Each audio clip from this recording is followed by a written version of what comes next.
As Christmas returns across Europe, cities light up with markets, music, and centuries-old traditions meant to bring communities together. Yet beneath the festive glow, unease is growing, not because of religion, culture, or migrants themselves, but because Western governments have spent decades avoiding difficult truths about migration, integration, and social cohesion. This is not a story about Muslims, Christians, or any faith. It is a story about politics and the consequences of leadership that confuses moral intention with effective governance. For years, European and Western politicians have framed migration almost exclusively through the language of compassion. That instinct is understandable. Many migrants flee war, instability, or poverty, often caused in part by historical Western intervention. But compassion without structure, expectations, or enforcement is not kindness, it is negligence.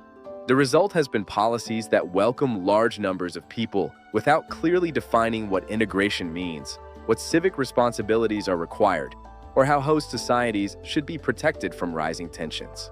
Multiculturalism was sold as a strength, yet too often it became a substitute for integration.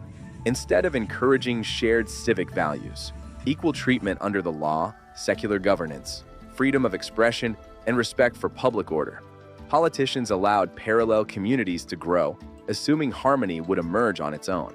It didn't.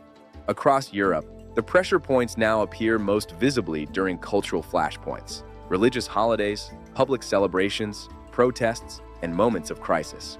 Christmas markets, once symbols of unity and commerce, have become security concerns not because of faith differences, but because leaders failed to anticipate the consequences of unmanaged social change. The uncomfortable truth is that integration requires effort from both sides. Migrants must be supported, but they must also be expected to adapt to the laws, norms, and values of their host societies. At the same time, governments must be honest with their own citizens about limits. Limits on capacity, on welfare systems, on housing, and on public patience. Instead, many politicians chose the easiest path: silence. Silence about cultural differences. Silence about enforcement failures. Silence about the long-term impact on social trust. In doing so, they shifted responsibility downward, onto ordinary citizens, police forces, teachers, and local communities, while retaining the moral high ground in speeches and campaigns. This avoidance has also distorted public debate. Legitimate questions about integration, security, and national identity are too often dismissed as intolerance, while genuine acts of hatred are exploited by extremists on all sides.